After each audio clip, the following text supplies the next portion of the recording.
Now, we haven't seen the show in a minute. Are contracts being worked out, or discussions being had? Are we looking at a Joe Budden breakup situation? No, we're not looking at a Joe Budden situation. The thing that we all know is that this is bigger than just content. You know, normally when I travel, right, like when I was with the Denver Broncos and the fantasy football hit, I went to Vegas one time, and Michi and I was walking through the Wynn Hotel, and someone was like, "Hey, Brandon, you're like, I think you're on a fantasy football." I was like, "What? People notice me?" And then it was the big deal. "Oh, great job, like highest paid receiver now," allegedly. That's another story. Now, when I'm out, yo, that podcast, I Am Athlete, like it touches me. Yeah.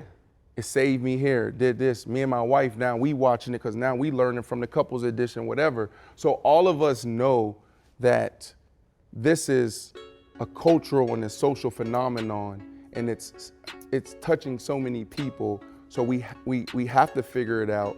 We have to get on the same page, and we got to keep it going. We had to fight to get a meal, yeah, wrongfully accused. We had to fight to get a pills. That's why we right to get a deal. He on the team, he gotta eat, you know, despite your skills. Keep it riding for the fam, you gotta light the wheels straight up.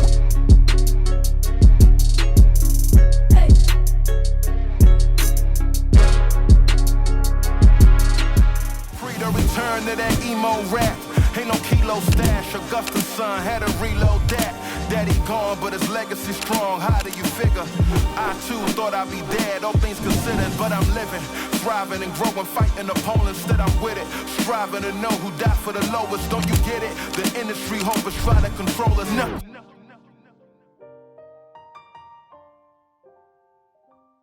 I Am Athlete Parlay is killing it this year. These are guaranteed wins. I'm gonna take Arizona over San Fran. Whoa. Daniel Jones over Patrick Mahomes at home? Talking about Ocho Cinco's the X. I'm the X.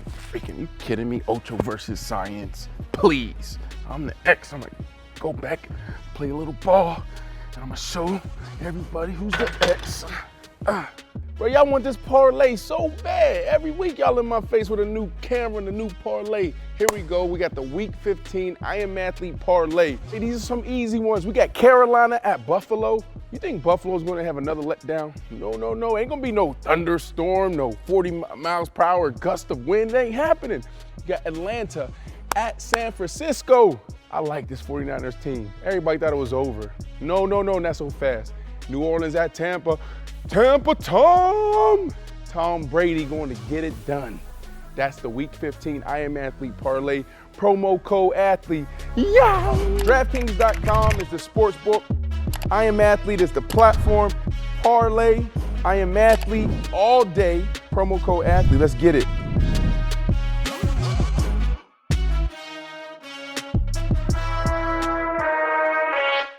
Some people think that you could have multiple individuals who satisfy specific different needs. However, I'm of the opinion that your significant other needs to be your best friend. And that person should be the person that you want to confide in everything to. Right. And that person that you want to run home and tell your deepest, darkest secrets to. And that's when you know that it's right for me. Right. Every marriage goes through things. Right. Every relationship goes through things, and people grow and they change. But if that person is your best friend, you will endure all of that because it's worth it. Wow. That's real. I mean, I feel like that's where Michi and I, we're at, right? I mean, she's doing amazing things. I'm doing amazing things. We're in startup mode. We have 3 children. You know, how do you build something amazing outside of the home and thrive there, but also thrive at home? Yeah. Because that's first, and that's the most important thing. And there's this conversation that we always have about balance, but like, you know, work-life balance, what is that? You know, and there's just so many challenges on relationships and marriages where, you know, how do you bring it together? You're 2 different people living one life, but you're 2 different people.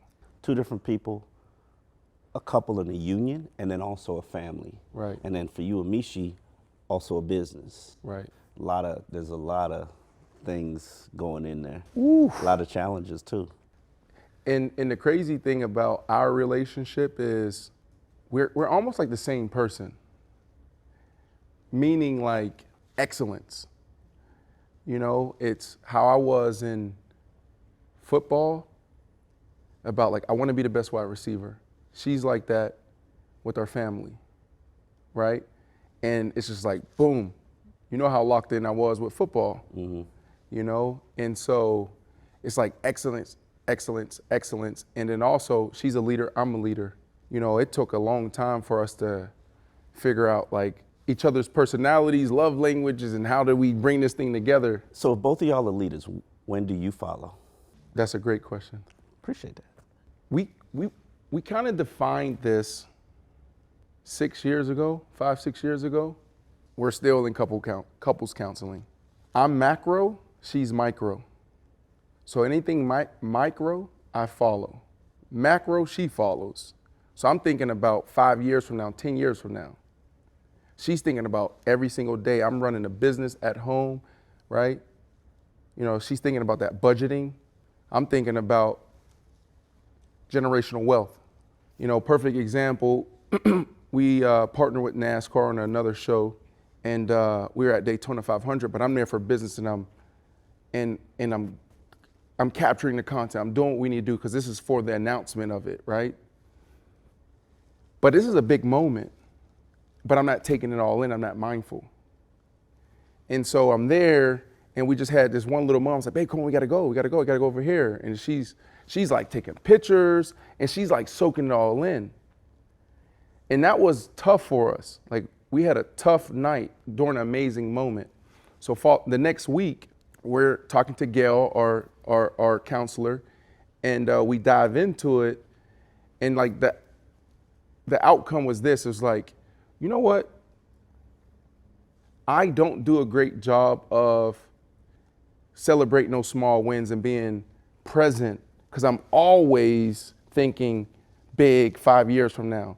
So like the takeaway there was like in moments like that, you know, one, you know, how we communicate during those times because we're two different people. And then two, you know, her reminding me like, babe, you just did a deal with NASCAR. I know, like, take this in. Celebrate the moment. Celebrate the moment. Yeah. You know, the first person who taught me the word mindfulness, it was you. Now that it's been 2009 when you came out, revealed to the world that you had borderline personality disorder. At that point, you were the first professional athlete during their career who came out to the world and acknowledged that, hey, I'm struggling with something. Right. This is what it's called. I've been doing therapy for it, and hopefully it makes me a better person. When you did that, obviously the moment was scary. Did the end result produce the outcome that you had hoped? One, it wasn't scary. I just felt like it was my purpose. I was at McLean Hospital, and I didn't know what was happening, right? Like, you were covering the Miami Dolphins back then. And so you were able to like follow this journey from then to now. And so like, I didn't know what was happening. So, but I was so blown away by my 3 months there, like who I morphed into, who I transformed into. And there was this key moment on campus where like, there's this, like this profound like therapy called dialectical behavior therapy that it helps a lot of people, not just people who are living with something, but it helps people who just deal with stress. It gives you the skills and tools to be able to self-regulate and cope and manage. And so I'm in there and it's like, wow, like I never knew this stuff. I you know, never connected with emotions. I don't even know what that is. I don't even know how to communicate.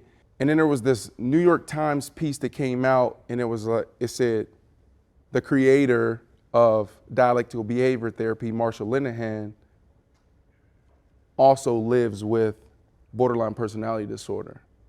I was hurt. People were celebrating, looking at it like, oh, Marshall Linehan. But this was back in the day where if you went to a mental institute, you were in a straitjacket. So like Marshall went through it. This is my buddy now, you know, do a lot of work together in the community. But I was like, that don't make sense to me. Because when I first stepped foot on McLean Hospital, which is affiliate of Harvard University, you know, I went through a clinical evaluation, I went through a neurological evaluation, clinical evaluation to see, okay, what are you dealing with? That was the first time like that happened. Like in the NFL, the first 4 years, like I was getting in trouble, all things was happening. I was talking to somebody, but somebody was saying like, hey, count to 10. I'm like, hey, Mr. McBride, I counted to 10, but I'm still pissed off. This ain't working. But they finally sent me here to Dr. Gunderson. We did his clinical evaluation. They said, hey, this is an emotional disorder. That's pretty much what borderline personality disorder, but it presents itself in like over 260 different ways.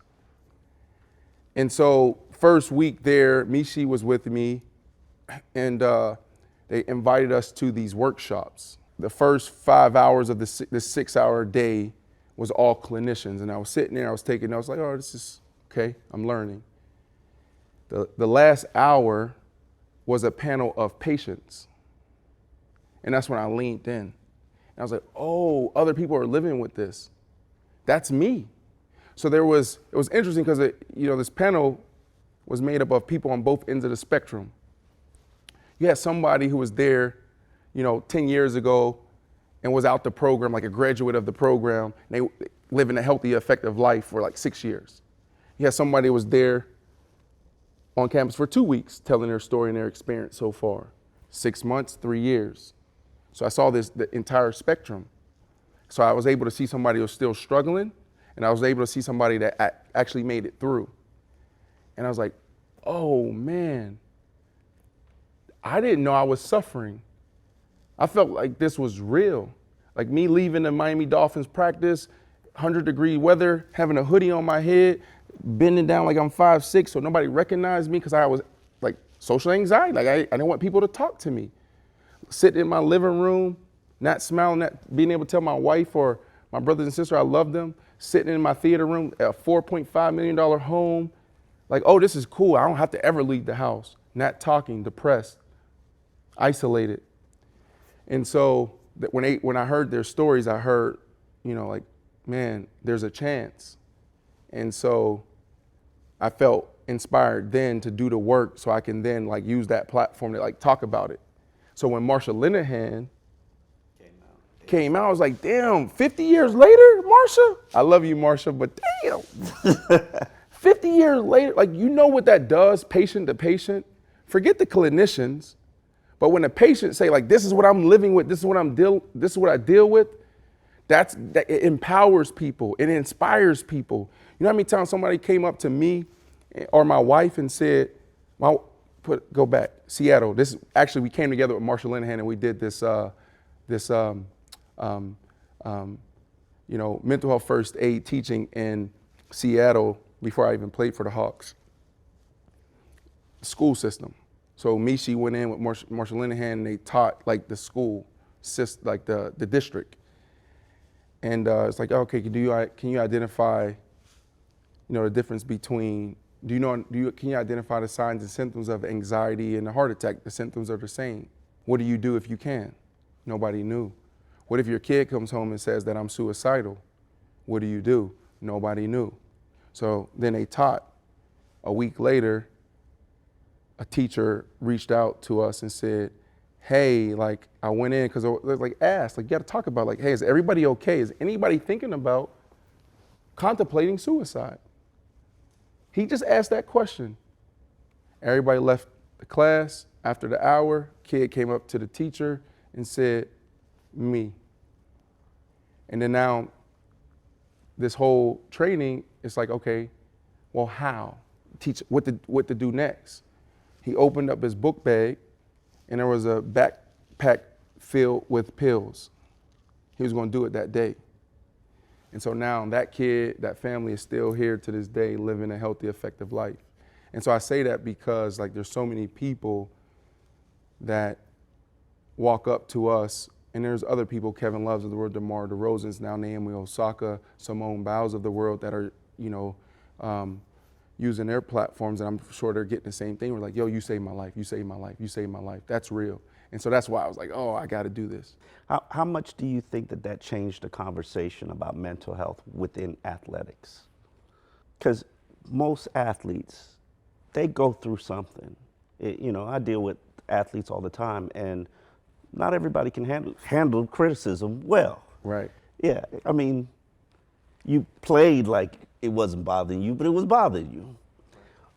How much do you think athletes having those open and honest conversations, not necessarily with the team, but with clinicians and therapists, one another, has changed athletics? And you see Naomi Osaka, say, hey, I need a timeout from this.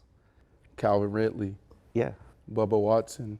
It doesn't matter whether or not you're unhappy because of your contract situation. You're unhappy. Right. And it does impact your life and your daily performance. So here's the deal. 2011, when I left McLean Hospital, I had to tell the world something. So I wrote this letter to the NFL. I don't know what I was doing. I didn't even have a PR person back then, a publicist.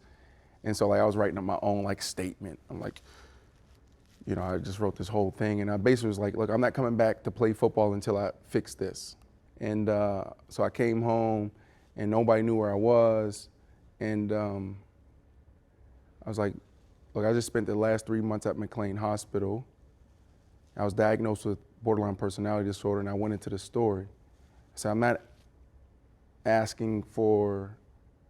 trying to use this for people to forgive me or do this or whatever, but what I experienced, I need to share. We need to take this from a taboo topic to an everyday conversation. So moving forward, I'm gonna walk the halls of Congress because we need to change. It cost me $30-something thousand a month to get the help I needed. People can't afford that. I just signed a 4-year, $47 million deal. I can afford that. There aren't even a lot of hospitals out there that have the infrastructure to deal with some of these cases. And so I went on about what we need to do. From that moment, I used to say the same thing over and over again. My message was the same. Whether I was, testifying in front of Congress, how do we allocate $500 million to push to our communities, in our school system? We have the funding there, but what are we doing? What are we doing wrong? Forbes Health Summit, the Global Health Summit with the Pope, the Vatican, the message was always the same. Where we're at today is where the cancer community was 20, 25 years ago, right? So I'm thinking it's going to take 30, 40 years to get here. 2011, it said that. 2014, 15, I go out there, Thursday night football playing at Soldier Field, playing for the Chicago Bears, playing against the Giants, world's watching. I was it was Mental Health Awareness Week. So I'm wearing lime green cleats. This is what I'm gonna do. So I'm sitting in my hotel room, and then I get a knock on the door, do. Opening up, it's the NFL. Hey, if you wear those cleats, we're not gonna let you play. It's well, I guess I ain't playing tonight, and y'all gonna have to talk to the fans about why I ain't playing. I'm wearing these cleats. So it went all the way up to kickoff. I was I'm wearing these cleats. They looking at me like I'm crazy, Mr. McCaskey, the owners, everybody. I'm wearing these cleats. There's gonna be, within an hour, I'm gonna get a couple 100 million impressions. This is what it's about. It ain't about me no more. I know I'm a ball, but what am I? I'm just gonna score a touchdown, that's it? And celebrate? Oh, look at me. No, I wanna score a touchdown and push it to something. What'd you say? Celebrations were not good. I never celebrate. I hated celebrate. I know. You the were one so time awkward I tried. Yeah. So anyways, Thursday night football, we play. It was amazing. I scored 2 touchdowns. We win the game. It's all over the place. And I also was I'm a match to find that the NFL hit me with. Fast forward, my cleats. Right. So now we're celebrating, mental health on the field, not getting fined. And my cause, my cleat, back in 2015, 2016, when I actually got traded to the Jets, I put it on my calendar 3 times a year that I was going to meet with Roger Goodell and Troy Vincent and just push mental health.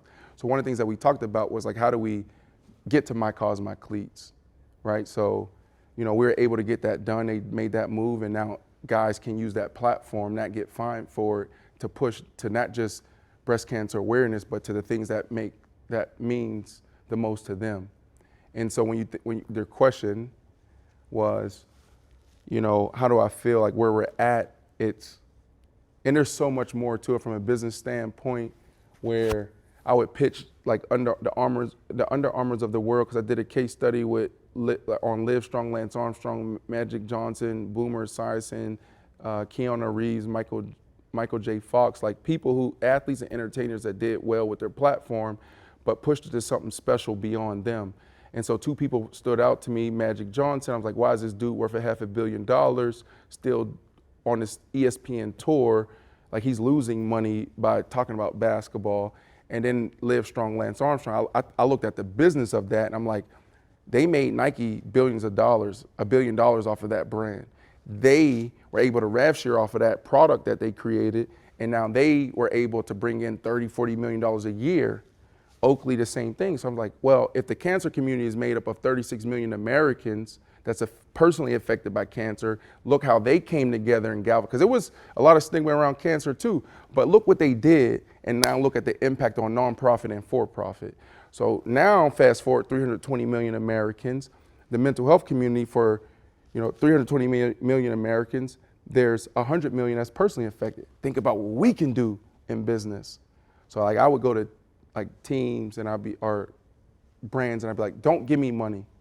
Just build a product line for me, put this lime green thing on it, and rev share with me. Give me 20%, right? Because Doug Oldman, the president of Live Strong, like, he was one of my mentors, like telling me like how they built these things out. And so now we're there. And I thought I would never see this day where athletes was going to stand up and use their platform and talk about it. It's like the thing now, like, hey, this is what I live with. This is what I live with. And, the business of it, people are now trying to take advantage of it. And, my goal now is like just to continue to lead this conversation so, we can make sure like the funding and the resources go to the organizations and the people that need it the most. Let me ask you this question. You had a successful NFL career. You parlayed that while you were playing to do a broadcasting career, which blew my mind and everybody's mind. It blew my mind. How do you now flip that into the business world? And what tools can you take from both of those careers that can help you in business? The first book I ever read was with the Dolphins.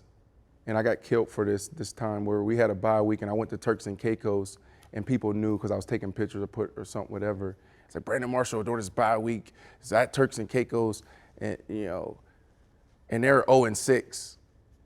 And I read my first book, Good to Great, by Jim Collins, amazing business imprint. So that was the first book that I read. I was like, oh, this is amazing. So since that moment, like, I just start diving deep into reading and learning. And I found myself with the Chicago Bears, like, damn, like, why am I doing I don't understand this language. I don't know this. Like, I'm in a $16 billion industry. At the time, it was like $12 billion. $12 billion industry, and there's multi-million-dollar athletes, and I'm seeing organization and teamwork work here. I just need to focus on what I know and take this and apply that to business.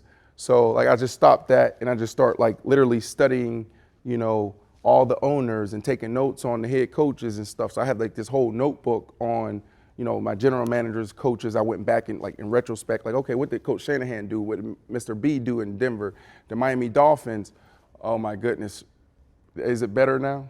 Now I'm interviewing you. Yeah, I was like, what can I learn from the Miami Dolphins and what's going on there? And then the Chicago Bears, the McCaskey, we're talking about royalty in football, and like, what can I learn here? I took those things and just started applying it. I called my agent. I said, hey, Kennard, every deal that we do now, I want to negotiate, and I want to be a part of the discussion. So like the first time I did is we went out and practiced. It was OTAs, and I had a suit hanging up in my locker. And so we finished practice. I ran in there, took a shower, put on my suit. I called a meeting with the general manager and our salary cap guy. So this was Phil Emery at the time, and I forget our salary cap guy's number. He killed me because he was an awesome guy. And I said, hey, I want to meet. It's like, I outperformed my contract. I'm crushing it. 1,500 yards, 12 touchdowns, all pro, 118 catches. It's like, this is what I need. But I also brought a box of Stogies, cigars. So when I came in the room, I was like, hey, here's what's happening. Like, we're going to get a deal done. And when we're done, we're going to have these Stogies, right? We're going to celebrate. So I was like, I'm going to be in it. I need to get that experience of how to negotiate. I need to get that experience of like what deal making is. This is a $16 billion industry. I'm about to hopefully negotiate a $40, $50 million extension. Fast forward, they looked at me and said, Brandon, we love you, but get the hell out of my office. And then eventually there's a picture of my agent and Phil Emery where we all got the Stogies. But I did all of that because I wanted that experience. I just wanted the reps. That's all I wanted was the reps. Because I'm like, I don't need to go continue. I read all of Jim Collins' business imprints, but like, I was like, I don't need to continue to learn. I don't got to go to Harvard and be MBA and this and that. Like, let me just study football. And practice it, obviously. House of Athlete, I Am Athlete. What was your vision when you started? Everything was built off of that case study with Harvard when I said I spent 3 months there and then was part of that executive surgery with Professor Anita El Bursay, the BIMS program there. And so like everything I'm doing now was inspired by that moment. So she just took a group of her students and we built out this case study. And so like Magic Johnson, he stood out to me and I already told that story. And so what I thought I was going to get into was media, have a platform, you know, the life cycle of an athlete, 3-4 years. You know, then you look at the life cycle of a product and a platform, whatever. I was like, all right, media, I'm gonna transition in this, but I gotta start it now. And so I always felt like I didn't know what I was gonna do in business, but I knew that I wanted to lead my nonprofit. So I was like, all right, I'm gonna do media and I'm gonna push all of the traffic to the nonprofit. So when I walk into, you know, a room, a seminar or something, like, hey, Brandon Marshall here, you know, we're gonna raise $5 million. It's gonna go to this hospital, this community, this nonprofit. Like it happens, right? And so like that was the only vision, that was the only goal. And you know, then I started getting into tech a little bit. I went out to the Valley, had an amazing mentor there, and we were looking for products what's the next product that's going to help with the mind and, you know, telehealth, et cetera, et cetera. And so like I thought I was going to do that, and I made a couple investments there, and so, you know, I was trying to figure it out, but I knew media and I knew nonprofit. Fast forward to 2018, Coach Sean Payton walks in the wide receiver room, hey Brandon, let me speak to you. He cuts me. Now shit's real. I'm like, I played 13 years. Now this case study that we implemented, or that we did in 2014, let's see if this shit works. And so I laid in bed for 4 days because I was in awe, like, damn, I spent all these years like preparing for this moment, but now it's finally here and I'm hurt. And the only reason why I got up is because Michi and the kids was coming in from Seattle. I was with Seattle at the beginning part of the year. I got cut, and then I got picked up by the Saints. I got the opportunity to go get them from the airport, so I had to get up. I drank water, but I didn't eat anything for 4 days. I was like, wow, this is what they're talking about in the transition. So I came home, and I could be long-winded, but basically I came home and I was like, I'm not gonna be the next athlete to go broke. And I have this facility that really has been a pain point. Like I would go sign a deal and then go buy equipment. I'll go do another deal, you know, $40,000, $50,000, and then go open up a facility in Northbrook or Naperville, Illinois, trying to figure out, had no clue about business or what I was doing. And so it got to a point where it's burned a hole in my pocket. I was like, I can't keep funding this. I got to figure this out first when I get home, and then I got to figure out, like, I got TV because I was on Showtime already, making 7 figures, doing what I was doing there. So that was already set up. Now I had to figure out the nonprofit thing, but I had to fix this first because I was like, I'm not going to continue to invest. Like for like a year and a half, I was like, all right, what we need, another 30,000 for the month? Here we go, payroll, boom, boom, boom, right? And so I was laying there, and that was the first time when I was laying on our turf where I realized that, you know, to really help people on the mental health side was through performance because it's too clinical. So I built this whole plan there. And when I took over, we were doing $11,950 recurring monthly outside of pro revenue. This is just gym pop. And so I was like, all right, I got to figure this out. Someone wanted to acquire Fit Speed at the time or potentially merge. And one night I was just sitting there, I was like, I'm having these conversations with all these people, but I don't even know how much this thing is worth. So I just Googled, how do I find the valuation of my gym business? And then like this online course popped up. Okay. And I took it was like $1,200, boom. And it showed you everything from A to Z, like, you know, how to build teams, site evaluation, you know, what type of CRMs. I didn't even know what a CRM was. So anyways, I took that course and I called him and said, hey, I need an executive coach. So a coach came in, I paid them extra. I was like, I need to expedite this. And I took out my 2014 business plan and I just implemented that. And I said, if I hit 70K recurring monthly, and if I see these are two metrics I was looking for, 70K recurring monthly, and then I wanted to see like the people who are working out together, going to my smoothie bar and drinking out, hanging out, because that's community, like they don't want to leave, they love this place. And if I see that, I'm going to continue to invest. Within 3 months, we jumped to 70K recurring. The community was there. I have this picture of like 20 people, like at this juice bar. I hired this girl from Dunkin' Donuts. I was like, hey, I need some smoothies, like figure this out for me. And then they did it. And then there was like 20 people around just having a smoothie, having a good time. I was like, shit, like this is something, right? This is what I've been envisioning. Community. And that's when I went all in on that. And then the pandemic hit. From the pandemic, I Am Athlete was birthed. What's the backstory behind you guys launching that podcast? Just invested $50,000 in equipment to tell the story of House of Athlete, the purpose, the passion, the why, still the same. Had a creative team, like social media team on retainer. And I had this facility, which was a studio. And I was living in a neighborhood with like legends. The Rock shared a backyard with me. You had Reggie Wayne, Amari Stoudemire, Fred Taylor, Channing Crowder, Ocho Cinco down the road. Like all these people like in our neighborhood. And we were just like, everybody's walking dogs and doing exercises and outside. And I was like, wow, like this might be an opportunity to sell a show. And so you're looking at ESPN FS1, you had Shannon Sharp and Stephen A. Smith, you know, watching their shows at home on Zoom with these headphones on. I was like, this is terrible production. I was like, damn, this is our opportunity to break through. Because I got everything I need. Can we do it and stay safe? Because I can't use the facility. We can't do anything with House of Athlete because it's like, hey, you know, got to be safe or whatnot. And so we was like, Channing Crowder was over. I was like, yo, if I find a way to do this in a safe way, would you be interested in launching a podcast? I think I can sell a show. He said, yeah, absolutely. I was like, great. Like, you know Channing. It's like, he's going to say, he's authentic, he's real.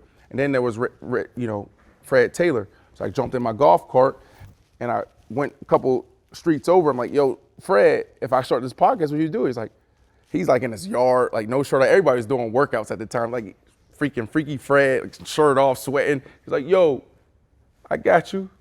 And then right across the street, Reggie Wayne. So I'm like, Reg, if I do this podcast, would you do it? Send me the information. Like Reg is so slow. He's like, he really enjoying retirement. He's like, send me the information. I'll check it out, right? So then we put it together. And then like Christina and the team, they had no clue what to do. It was just social media, Instagram. So we launched it. And then, so like that's what inspired it, was like, how do we create the show and sell it? And then I started having conversations with all these brands, and they were like, started having all these conversations with brands, and it morphed into like, oh no, we got something special. Yeah, you do have something special. When did you realize that I Am Athlete became like a cultural voice for our culture? So we had this one episode, and this before like Ocho came on. We had this episode where we were like, yo, who's your top 5 artists? And then like a couple people said Kanye West, and Channing Crowder sat forward. He was like, Kanye West? This man made a song about don't marry a gold digger, and he went and married a gold digger. When I saw that, I was like, whoa, right? And then that was the moment where I was like, oh, we've been leaning heavy on sports. We need to lean on culture. Yeah. So like after that show is when we start like really leaning, like I called it 70-30. I was like, yo, 70% evergreen where everybody can relate, 30% sports. And so like it just morphed. Like at the time we were getting 84 people viewing a couple thousand, views on YouTube. And in that moment is when it start really taking off. Now, the question for you, obviously you've been doing it for a couple of years, and all of these individuals have been partaking and participating with the vision that you were going to sell the show and everybody was going to eat. Did you grow too fast? I'm a disruptor. Is there ever too fast, though? For some people. And I learned a lot, right? Because like we did this exercise like Strength Finders 2.0 where you understand what the strengths of your team is. So for me, I'm an activator. Like I got this note beside my bed that somebody in the industry, like a CTO of a major company, when I was asking him questions about this, and he wrote something. He said, if you want to disrupt, you got to be willing to go fast enough and be comfortable with breaking. And so like I'm comfortable like that. Yes, you are. No plans, no nothing. I saw an opportunity, let's go. And so I'm like, we'll figure it out as we go. And so like when you say, too fast, I think for me, no, but the startup culture and when you understand like what that does, it's tough, it's extremely exhausting for everybody. And so like, it presents a lot of challenges. So you have to have like the mental fortitude and you have to have like the perseverance, all those skills from football to actually just keep going and break through. Even when the struggles are there. That's right. When you see deals done like Patrick McAfee's deal, $30 million a year, Dan Le Batard's deal for media entities, using sports as kind of a platform, but really talking cultural stuff. When you see those deals getting done with major corporations, what seed does it plant in you? Well, first, the show broke through. I felt like this show is going to be an accelerator and incubator of talent because people, when I first was trying to sell the show, it's like, oh, we love the show, we love the concept, we love you, but like, can we change? Can we put this running back on and can we do this with Channing Crowder? It's like, no, like these are my guys. Absolutely not. Deal breaker. How much money? Doesn't matter. Deal breakers.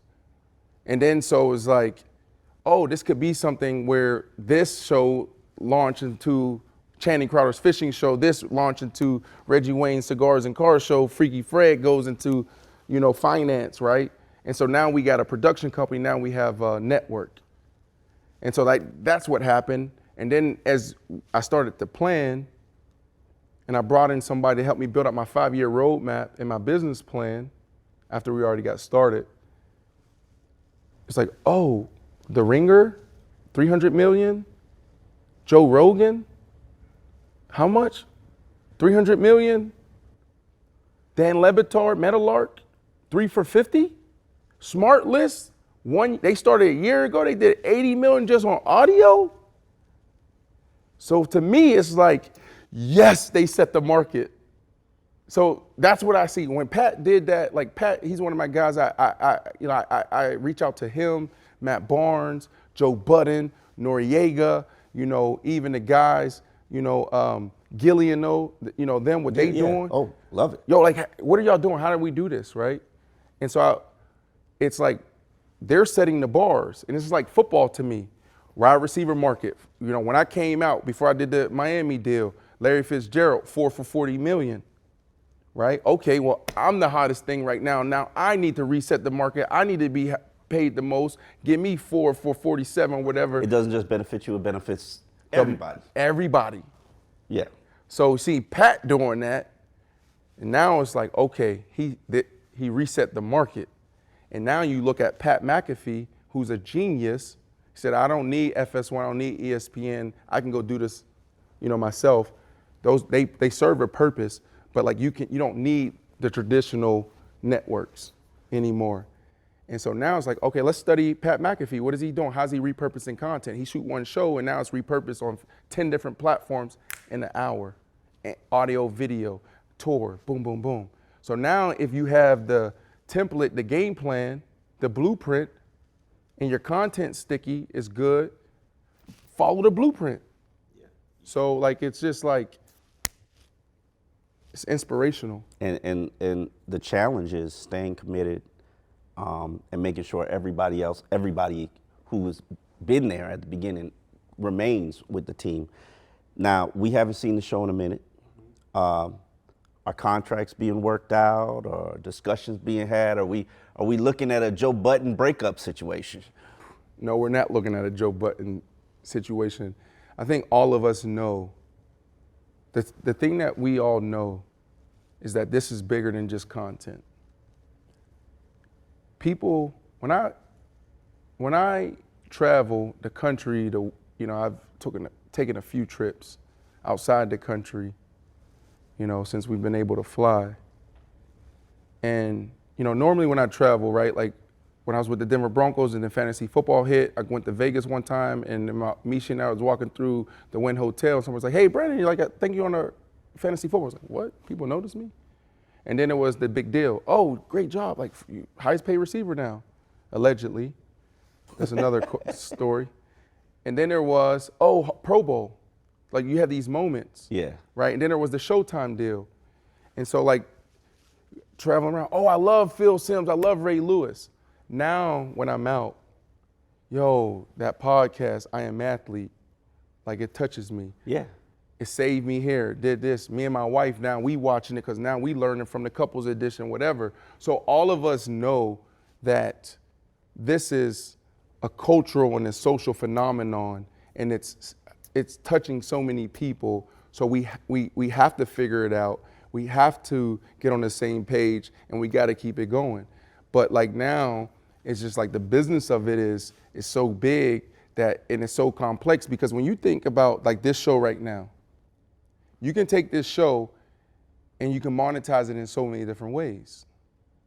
I got audio, I got video, and then other distribution. I got YouTube. Maybe we do a linear deal with the HBO, a Showtime, and Amazon, a Netflix, et cetera, right? Then you got Snapchat, Instagram, you got TikTok. Yeah. But making money though, there's so many different things to it. So like, we are at the table figuring out like, how does this all work together? And it's been tough, People love what you're doing with NASCAR. There's an audience for it, for our people. But what's this whole NASCAR thing about, man? When are we gonna get the guys back? Right. So, I mean, someone told me this before, right? Well, first, when I got married, somebody said, I remember, like, just got on Twitter, somebody said, "Oh, this is gonna last 6 months." It's a challenge. I was talking to somebody that wanted to do it was a good deal, it was a big network deal, it was an okay deal. And it was like, the challenge is, can you do it twice? Okay. Right? So at the end of the day, I Am Athlete Miami is a cultural, social phenomenon. Now, I Am NASCAR is another opportunity. Like, I'm only gonna do things that I love and I'm passionate about. I am truly passionate about it, but also gives me another opportunity to do it twice. And then that is gonna turn it 3, 4, 5 times, and now we have our network. So there's stories to be told there. There's opportunities Absolutely. for the minority, So it's big business. And so like, I love it. There's a business opportunity. There's stories to be told. I'm there. And I got to do a better job of embracing and engaging our audience. And like, my vision moving forward is like, what I want to do is use our audience to incubate shows and talent. Say like, "Hey guys, what do you think about this idea?" What do you want? That's an important avenue. A lot of people miss that avenue of social media. Right. It's about feeding your audience. If they know where to. But they made this. Yeah. They made this a social, cultural phenomenon. So for me to say like, "Hey guys, this is what I'm doing. I'm gonna do 4 shows. Now you guys vote and tell me if you want to do I Am Athlete Houston." They got to decide that, and I got to listen. I think if I do a better job of engaging the people who built this, and as we introduce it, it'll work. Now, the financial commitment for launching I Am Athlete, that was on your shoulders. How do you make sure that everybody's taken care of and you're not taking a loss? Yeah, I mean, this is interesting, right? Because, and these are things like, right, like you have these conversations, you learn, you disagree. Money's an awkward conversation. And I know you've been having money awkward conversations your whole life. Right. And also you got to understand, like, I'm sitting with bosses, I'm sitting with alpha males, I'm sitting with legends, I'm sitting with dudes who multimillionaires. Yeah. So like, you talking a little couple, like, to get some of these athletes to come out and do something for an hour, we're talking about $25,000, $30,000, $40,000, $50,000, $100,000. Oh, you want me to fly to Chicago to open up your sports book? Yeah, 80,000 one day. So now, like, this is like, you got to come proper. You know, for me, I got to, you know, continue to lean into, you know, our chemistry and continuity can't be duplicated. And so that it's special what we have, and we all deserve a piece of that. And also, I think the best approach when you look at, you know, everybody else that's out there doing it is a rev share deal. You know, so like, you know, there's so many different ways you can do it, but at the end of the day, that's the tough part, is because it's not, we didn't even get into it about that, but, you know, how do we keep this going like Breakfast Club, and you're celebrating 14 years and you're really moving the needle? Because to me, they are the standard from a culture standpoint. Absolutely. I truly believe I Am Athlete Miami and LA, and what we're doing with, you know, I Am Athlete Woman, like, we are literally morphing into something that is a cultural phenomenon.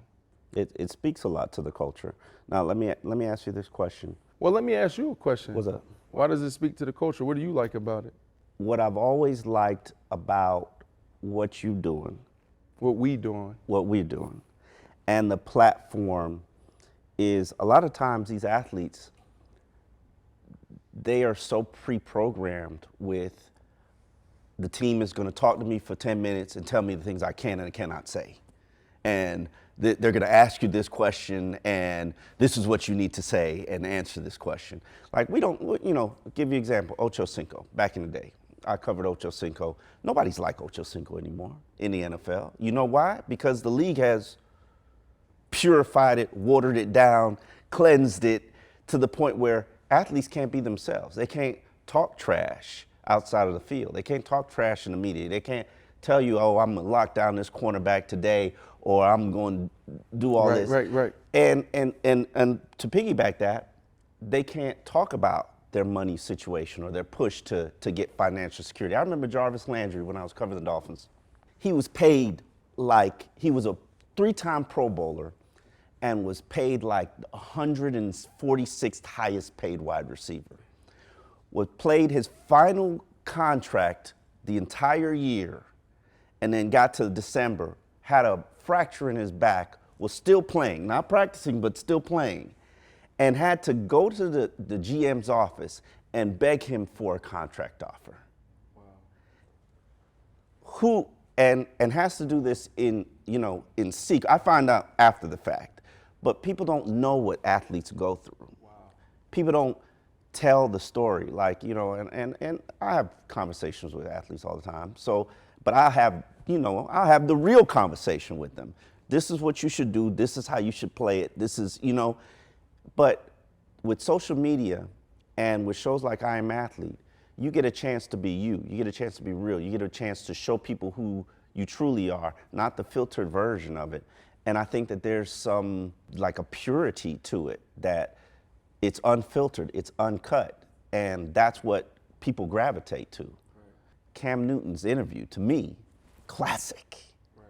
You've never seen anything like it, like in any platform. You've been covering the Dolphins for how many years? You've never seen anything on any level, Jim Rome, nothing.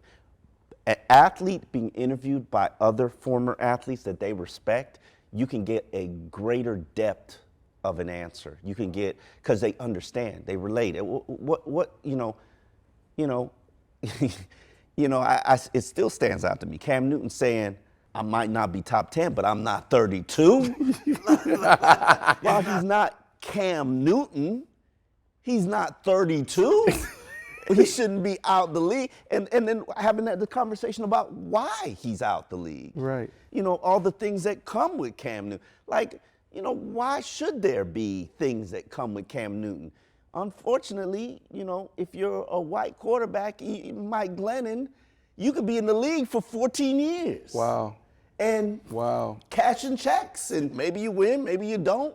If you win, you probably piggyback that to another 2 years. Wow, which is interesting because when you look at the backup quarterback position, it's really a phenomenal position, but how many black quarterbacks actually get an opportunity to say, okay, I'm going from the starter now I'm a backup and I'm going to be a backup for the next 5-10 years?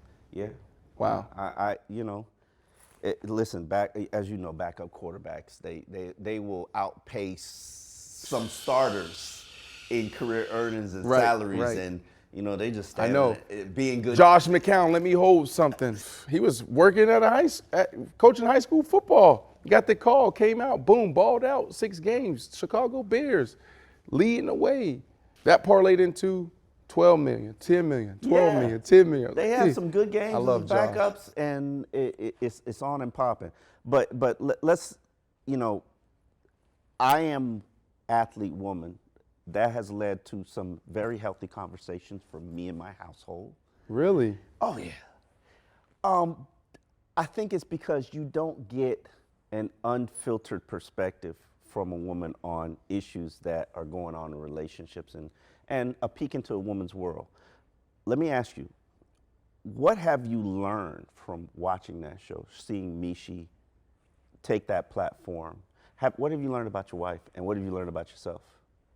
Communication, like just peeling back those layers of communication is like how men communicate is different than women. And so you have to understand that. And so when I sit down with Michi now, there's a time to be Mr. Fix-It, and there's also a time just to listen. Yeah. So like communication is key to everything. And so, that's the number one thing. The number one takeaway from I Am Woman is communication. Look at the women, like, I don't understand that. Like we don't do that. And also, like, look at our show. Me and Ocho screaming, Ocho versus son. What are you talking about? Ah! Channing Crowd, like, boy, you come over here, I'm gonna punch you in your face.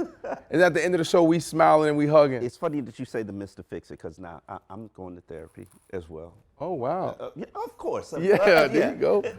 But listen, what I've learned in my relationship is sometimes my wife just wants me to hear her problem. Right.